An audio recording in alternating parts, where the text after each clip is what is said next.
changer. Demain, tout ira mieux, tu verras. Je vous ai compris.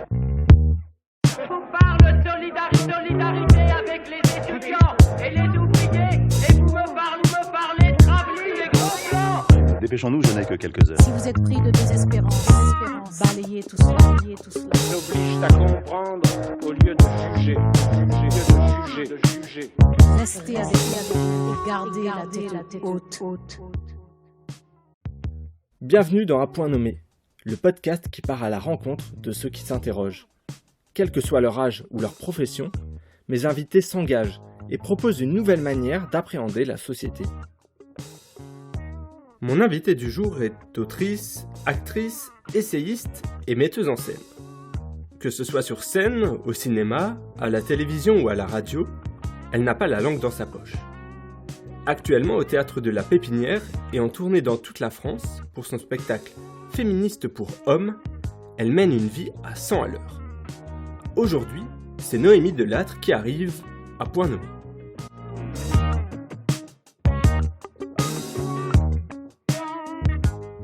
Bonjour Noémie, on enregistre actuellement dans votre loge au Théâtre de la Pépinière où vous jouez votre spectacle Féministe pour hommes, un spectacle profondément engagé et féministe. J'ai donc une question introductive. Pour vous, qu'est-ce que le féminisme actuellement ? Alors, je me permets de vous reprendre. Je dirais pas que c'est un spectacle sur le féminisme. Je dirais que c'est un spectacle sur les femmes. Et que donc forcément, les questions féministes sont abordées. Mais c'est pas un spectacle sur le féminisme. C'est pas un spectacle qui réfléchit la philosophie féministe ou la théorie féministe. Et qu'est-ce que c'est que le féminisme ? En fait, il y a malheureusement une grande différence entre ce que c'est, ce que ça devrait être, comment c'est perçu. Voilà, c'est un petit peu ça tout l'enjeu d'ailleurs. C'est qu'on a toujours l'impression qu'il s'agit d'une lutte des femmes contre les hommes, des vilaines harpies qui veulent châtrer les pauvres mecs en les dépouillant de leurs privilèges. Alors que non, en fait, il s'agit juste de vouloir l'égalité, la liberté. C'est-à-dire que pour l'instant, bien sûr, il y a eu des progrès, bien sûr, ça, mais pour l'instant, les femmes n'ont pas les mêmes droits que les hommes. Les femmes ne sont pas libres de faire le métier qu'elles veulent, de s'habiller comme elles veulent, de se promener à l'heure qu'elles veulent, dans le quartier qu'elles veulent.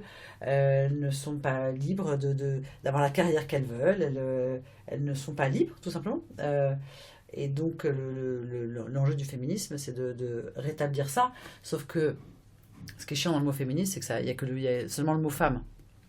Alors que c'est évidemment que c'est pas si les femmes étaient seules au monde, elles n'auraient pas de problème. Il est évident que c'est une histoire de rapport entre les femmes et les hommes, un rapport entre les genres, et que donc l'égalité, qui est l'objectif, ne pourra jamais être atteinte sans les hommes. Enfin, c'est une évidence que c'est quelque chose qui doit se faire évidemment ensemble et qui en plus sera bénéfique pour tout le monde. Parce que disons, si je devais dire, le féminisme, en fait, lutte contre le sexisme, autrement appelé patriarcat, et qui est un système de pensée qui opprime aussi les hommes, autant presque que les femmes, en leur indiquant qu'ils doivent absolument être blancs, hétéros, valides, riches, poilus, chevelus, etc. Ce qui fait quand même un paquet de gars qui galèrent, on va pas se mentir. Donc c'est évidemment une cause qui devrait être absolument commune. Et c'est pour marquer cette égalité que vous avez choisi de dire féministe pour hommes dans le titre de votre spectacle ? Alors en fait, j'ai choisi ce titre pour deux raisons. La première, c'était pour justement remettre ce débat à l'avant de la scène, que tout le monde me pose la question, mais pourquoi pour les hommes ? Ce qui me permet de dire non, puisque la langue française est sexiste, et que homme avec un grand H est censé inclure les femmes également. Donc c'est pour remettre le doigt là-dessus, sur le fait que c'est pas possible en fait, qu'il faut qu'on arrête d'accepter les droits de l'homme. Non, je suis pas un homme en fait. Il y a des droits des femmes, donc ça veut dire quoi ? Que je suis pas un humain dans ces cas-là ? Enfin, ça colle pas, quoi. Donc ça, c'est la première raison pour laquelle j'ai choisi ce titre, pour à chaque fois avoir la possibilité d'en parler. Et la deuxième raison, effectivement, c'est pour que, malgré tout, les hommes se sentent concernés par ce titre, parce que c'est le cas de mon spectacle, qui s'adresse vraiment à eux, autant qu'aux femmes, comme étant la moitié de l'humanité, et donc étant absolument concernés par les rapports d'égalité. Ici à la Pépinière, vous invitez le public à venir vous voir à la fin. Oui. Et est-ce que vous remarquez justement un intérêt des hommes pour les sujets défendus pendant votre spectacle? Ou bien ça reste quand même majoritairement toujours des femmes qui viennent vous voir? Ah non, non, il y a beaucoup d'hommes qui viennent. Alors, plus de femmes. Oui. Enfin, pardon, t'as dit majoritairement, et tu as raison, effectivement, c'est majoritairement des femmes. Mais non, il y a beaucoup d'hommes qui viennent me voir, beaucoup vraiment. Certains complètement pour me dire ah mais je suis tellement d'accord, vous avez tellement raison, mais c'est génial ce que vous dites et tout. Et certains pour me dire quand même. Et donc je sens que à la fois ce que j'ai dit dans le spectacle les a ébranlés, les a fait réfléchir, donc je suis très contente. Et à la fois il y a des résistances. C'est-à-dire qu'ils ont envie de dire oui mais pas moi. Ils ont envie de dire oui mais moi j'ai jamais vu les personnes, moi je paye mes employés de la même manière, moi je. Et j'ai envie de dire bah oui mais moi non plus j'ai jamais vu les personnes en fait. Et moi aussi je paye mes employés de la même manière. Et pourtant je suis féministe.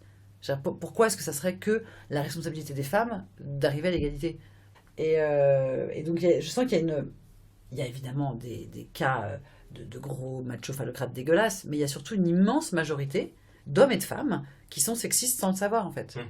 Et c'est vraiment à elles et eux que je m'adresse. Et je pense que c'est ensemble, elles, eux, moi, nous, qu'on peut changer les choses, quoi.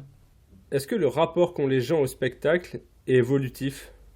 Et est-ce que des événements comme MeToo ou plus récemment l'affaire Adèle Haenel ont fait évoluer les choses? Ouais. Mais il n'y a pas que ça, en fait.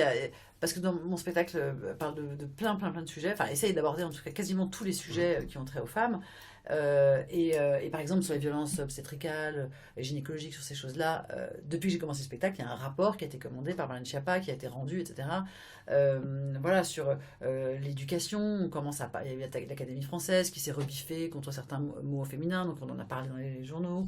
Sur le harcèlement, il y a évidemment des femmes comme Adèle Haenel ou toutes ces femmes qui font des collages pour le féminicide, qui font avancer les choses. Donc il y a beaucoup de choses dont je parlais il y a 2 ans devant un public de gens qui ne savaient pas trop de quoi je parlais, et donc je devais être très didactique, très explicite. Et maintenant, par exemple, le passage sur les violences obstétricales, il est beaucoup plus rapide. Enfin, il est beaucoup plus... je peux aller directement au but. Et pareil, sur le harcèlement de rue, sur les violences faites aux femmes, oui, ça va beaucoup plus vite, quoi.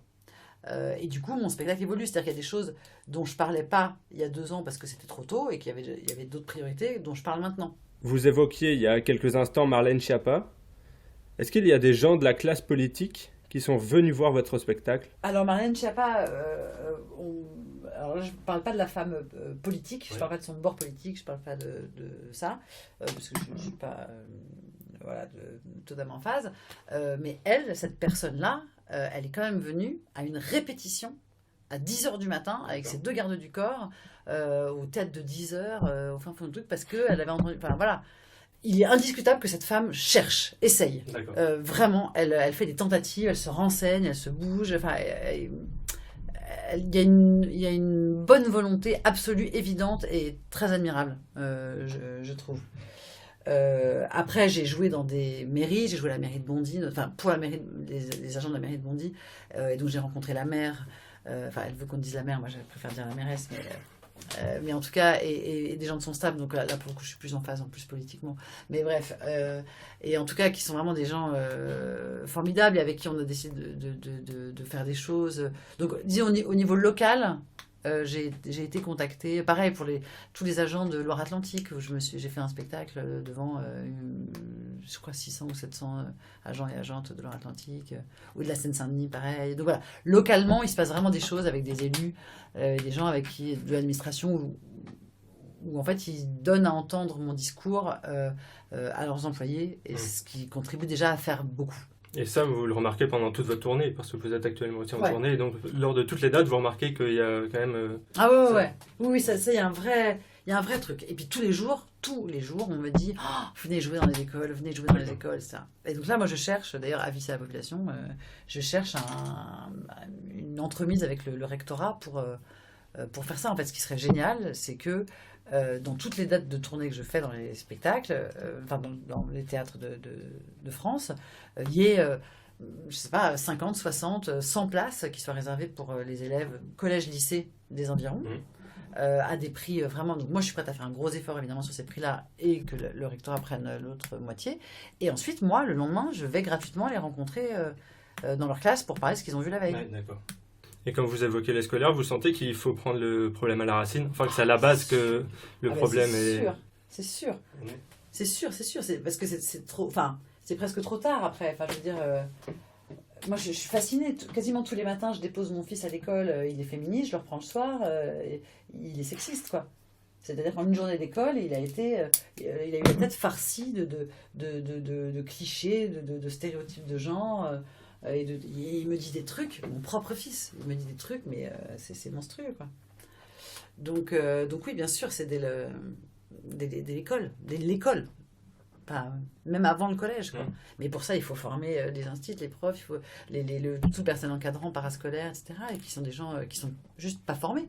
Ils sont pas plus cons que d'autres, ils sont juste pas formés aux questions de genre. Et donc on continue à dire aux filles il pleut, vous pouvez faire des dessins dans le préau. Les garçons, non, allez jouer au ballon dehors. À 4 ans. Donc ça y est, c'est mort après, c'est terminé. C'est terminé, c'est-à-dire que l'espace extérieur est réservé aux garçons, la cour de récréation est réservée aux garçons parce que c'est eux qui jouent au foot. Et mon fils à 4 ans, il me dit déjà les filles elles courent moins vite. Ouais. Bon, alors je l'ai fumé, on a fait une course tous les deux, donc je lui ai montré que non. Bon, il n'a pas compris que j'étais aidée par le fait que j'avais quelques années plus que lui, quelques centimètres, mais il est déjà malheureusement habité par ce genre de truc, quoi. Le spectacle Féministe pour hommes, vous voulez le jouer, c'est pour sensibiliser principalement. C'est un spectacle militant, c'est un spectacle engagé, c'est évidemment. Après, il se trouve que c'est mon métier, de divertir, d'être artiste, etc. Donc du coup, c'est un spectacle qui est aussi, enfin, tu l'as vu, qui est drôle, qui est léger, qui est agréable à voir, où il y a des chorégraphies, il y a des chamallows. Il y a des chamallows, il y a une distribution de chamallows. Enfin, voilà, c'est un spectacle qui. Mais effectivement, ma réflexion à un moment, ça a été c'est la première fois que mon engagement et mes compétences se rencontrent. Avant, elles étaient séparées. J'étais actrice d'un côté, enfin artiste d'un côté et féministe de l'autre. Et je participais même à des colloques et des tables rondes. J'ai écrit un bouquin chez Flammarion, un essai là-dessus. Sauf que je me suis rendu compte à un moment que tous les gens qui lisaient mon bouquin ou qui venaient au colloque étaient déjà convaincus. Et qu'à un moment, il fallait sortir de là, il fallait parler aux gens à convaincre. Et c'est là que j'ai eu l'idée donc, de mettre au service de mon engagement ce que je sais faire, c'est-à-dire divertir.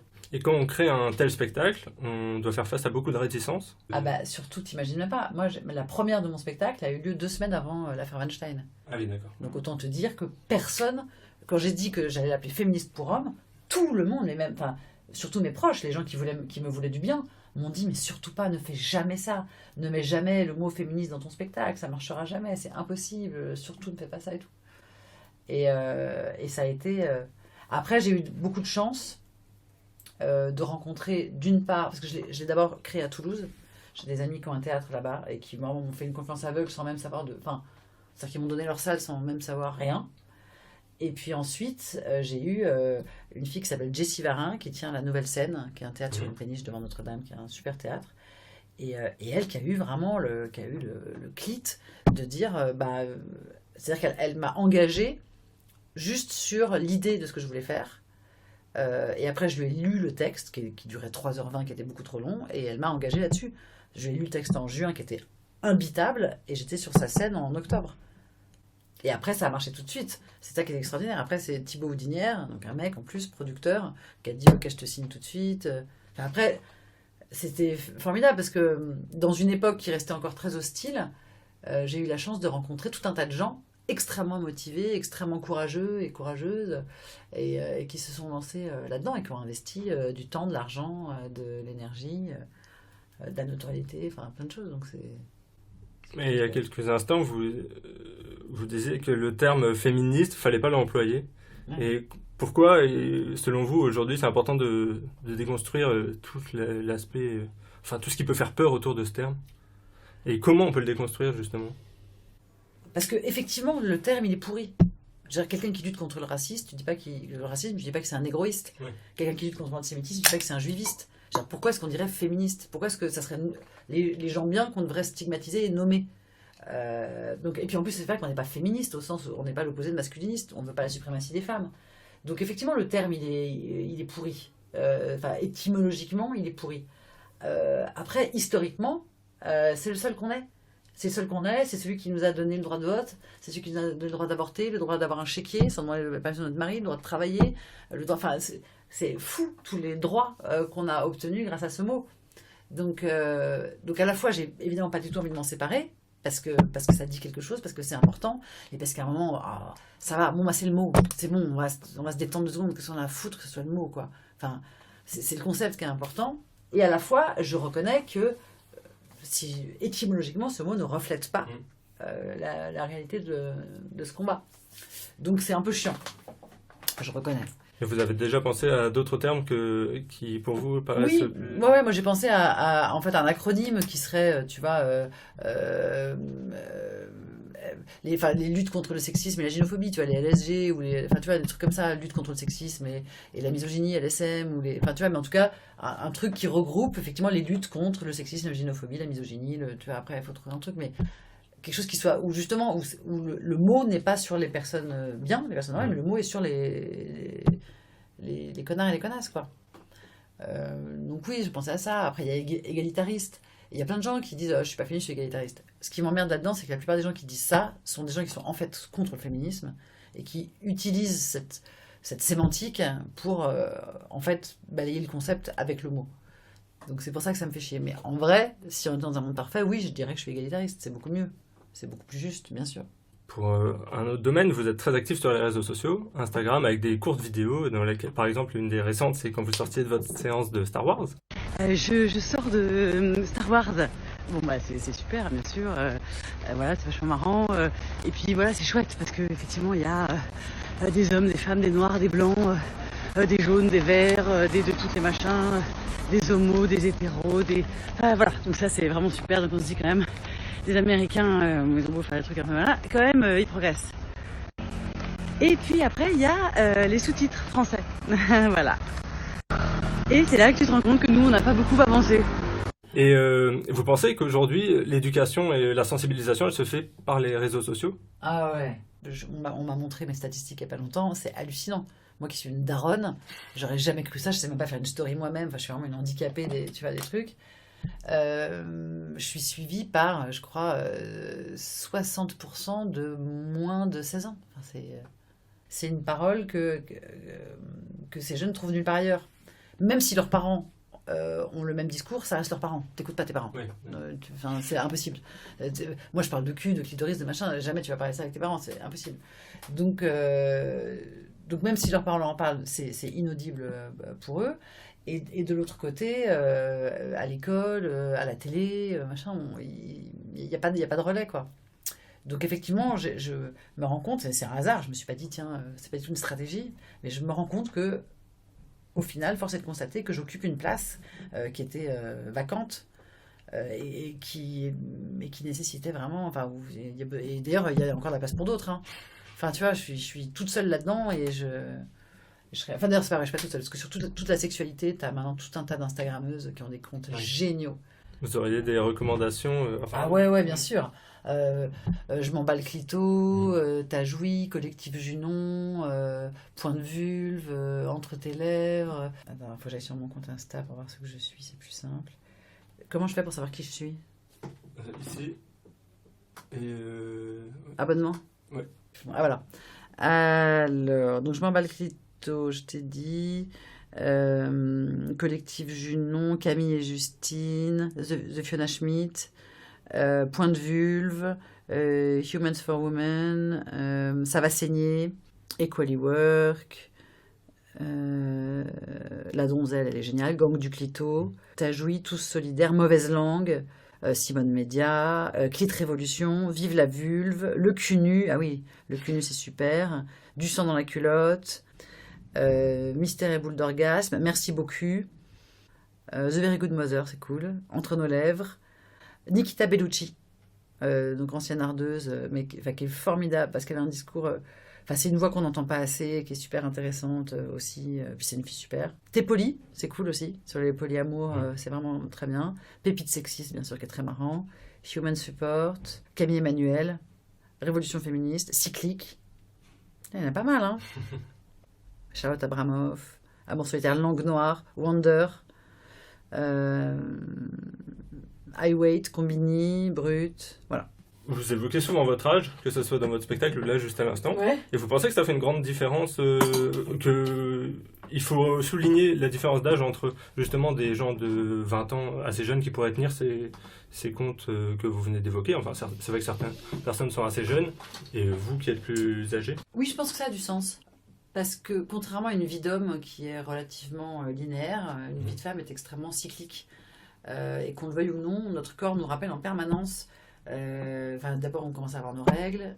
Et puis après, on les a tous les mois, ça vient, ça part, on est fertile, machin. Ensuite, on tombe enceinte ou pas, mais machin, on avorte ou pas, on accouche ou pas, on a tous ces problèmes de fertilité, puis on a la ménopause, et puis enfin, je veux dire, il y a, et ça, je me suis rendu compte à mes dépens, la grossesse dans la carrière d'une femme, être enceinte, une grossesse, c'est un énorme événement personnel, mais c'est aussi un énorme événement social et professionnel.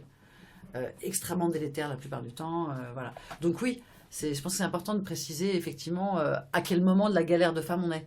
Pour chaque tranche d'âge dans laquelle des femmes pourraient même se reconnaître ou s'identifier plus tard. Ouais, je pense que c'est bien. Et puis c'est bien aussi, parce que aussi la raison pour laquelle je pense que les millennials me suivent et m'écoutent, c'est parce que je leur donne une vision, une lueur d'espoir sur comment elles seront dans 30 ans, ce qui est possible dans 30 ans ou dans 20 ans pour elles. C'est-à-dire que c'est pas forcément la merde.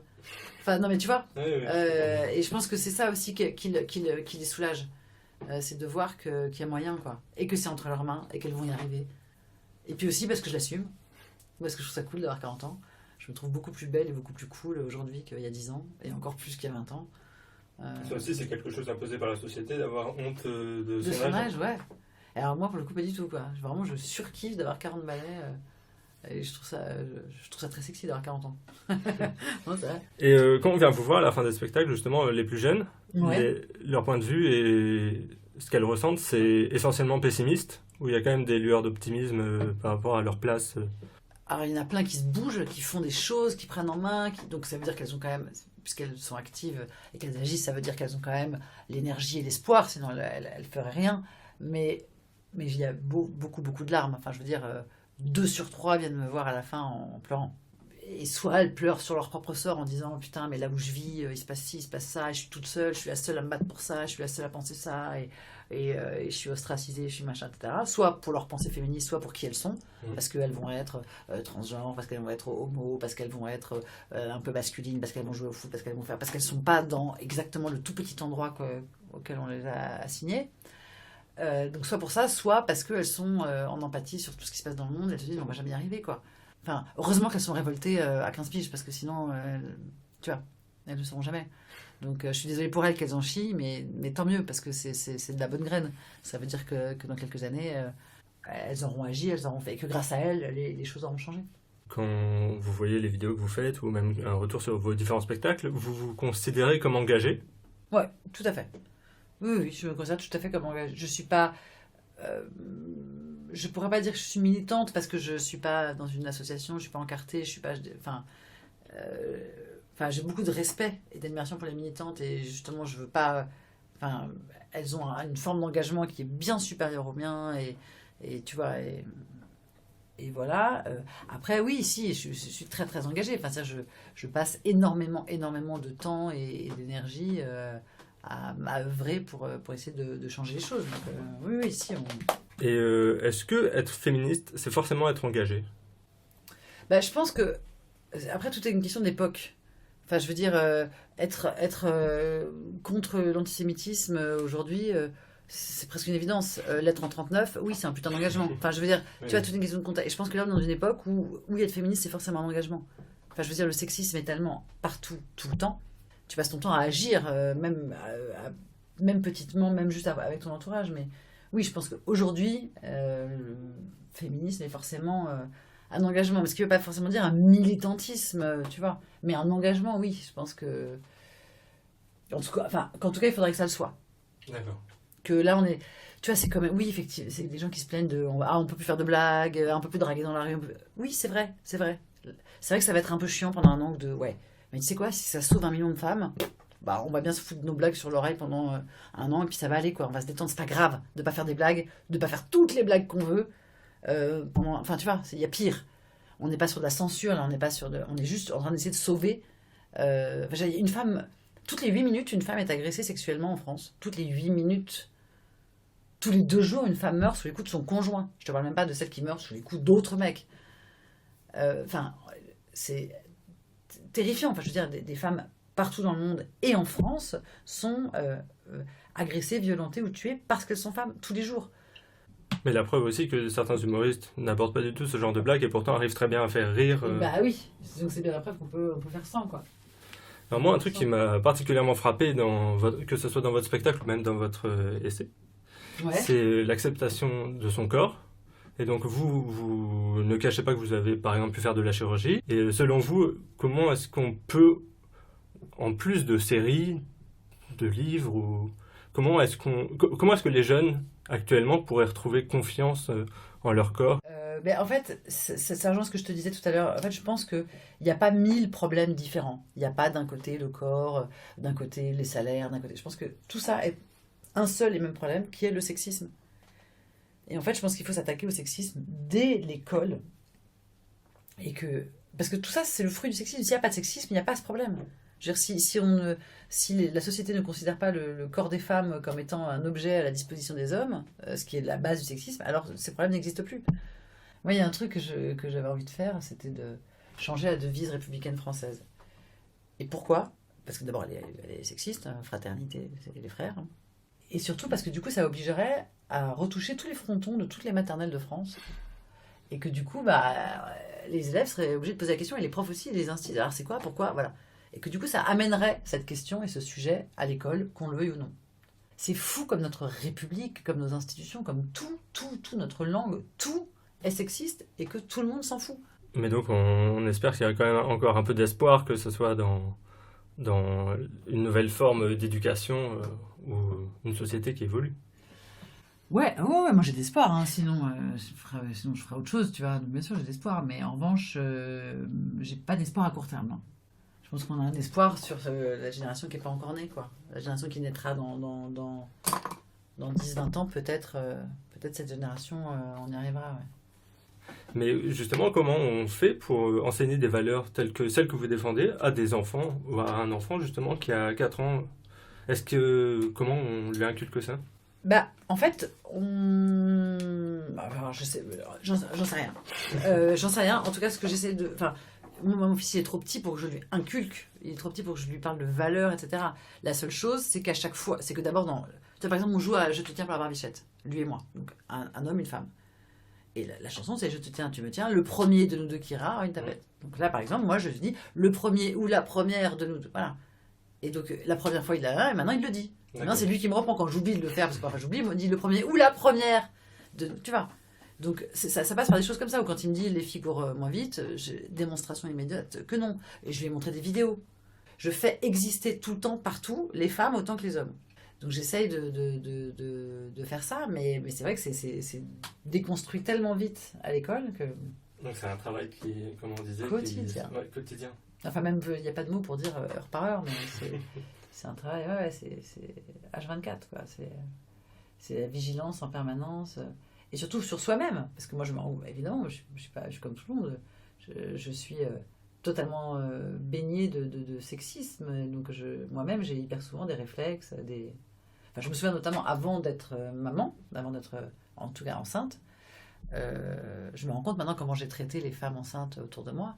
Et je me rends compte que j'étais exactement aussi atroce que ce qu'on m'a fait subir, quoi. En ce moment, votre actualité, c'est Féministes pour hommes, Ouais, à Paris et en tournée. tout à fait. Vous réfléchissez quand même à réécrire un spectacle qui pourrait toujours avoir les mêmes sujets, mais une mise en scène différente, parce que là c'est vrai qu'il y a une mise en scène particulière. Enfin, Ouais. il faut voir le spectacle pour comprendre, mais avec le paravent, avec les plumes. Donc vous réfléchissez à quelque chose d'autre? On me le demande beaucoup, on me dit souvent je viendrai pour le prochain, enfin pour le deuxième et tout. Et en fait, autant je fais plein d'autres spectacles, soit sur des thèmes féministes, soit pas. Enfin là, je prépare un spectacle sur les violences obstétricales, par exemple, mais où on sera 3 actrices, où c'est pas du tout la suite, c'est pas le 2, mais c'est un sujet évidemment féministe, engagé encore. Mais voilà, mais je prépare aussi une autre pièce dans laquelle je suis juste actrice sur la justice restaurative. Enfin, tu vois, je suis pas du tout bloquée.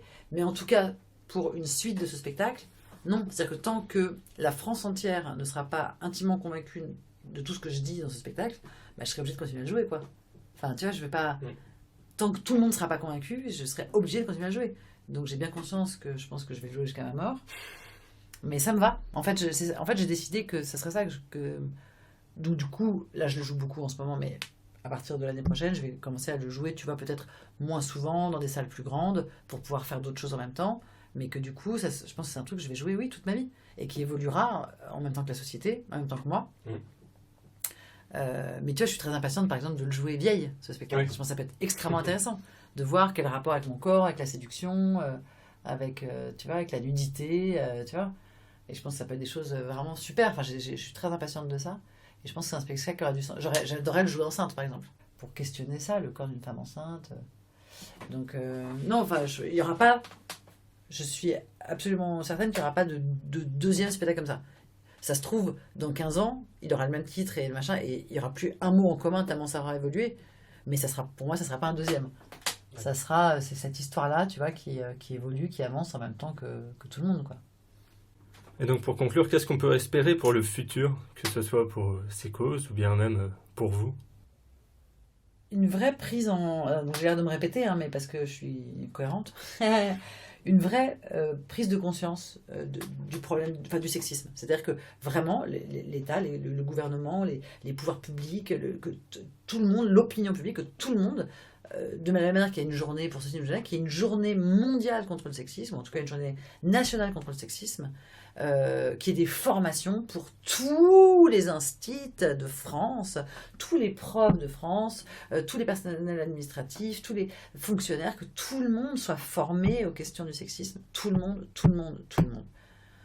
C'est vraiment... Je suis absolument persuadée que c'est la solution, et enfin, que c'est la seule, et que c'est la bonne. Enfin, que si on fait ça, tout se passera bien, quoi. Et du coup, pour moi... Tu vois, je me dis que parce que quand j'avais fait cette vidéo qui parlait de la devise en parlant de la réformer et tout, et j'ai plein de gens, mais quand je dis plein, c'est des milliers de gens qui m'ont dit, mais est-ce qu'il y a une pétition, elle est où, je veux la signer et tout. Et tu vois, je me dis que peut-être il faudrait que je fasse ça, lancer vraiment cette pétition, qui sans doute n'aboutira pas, mais qui lancera un débat national sur le sujet. Enfin, en tout cas, ça serait mon ambition, de lancer un débat national sur ce sujet. Parce qu'une fois qu'on remet en question un truc aussi fondamental que la devise républicaine, forcément après Enfin, il y a des réflexions qui se font autour de ça. Ouais, c'est ça. Parce que de toute façon, tu as remarqué, c'est ce que je fais dans mon spectacle ou dans mes vidéos, j'apporte jamais de réponse, je donne pas de leçons. C'est pas ma place, j'ai pas les compétences. Moi, mon job, c'est de poser des questions. Et je pense que là, en faisant ça, je poserai une belle grosse question, tu vois. Je remercie chaleureusement Noémie d'avoir répondu à mes questions, et je remercie Marguerite d'avoir rendu cette émission possible. Merci à Vincent pour l'habillage sonore du podcast. On se retrouve sur les réseaux sociaux, Facebook, Instagram et Twitter. Et si vous avez aimé cette émission, vous pouvez me mettre 5 étoiles sur Apple Podcast. Je vous dis à bientôt pour un prochain épisode, en espérant que vous arriverez à point nommé.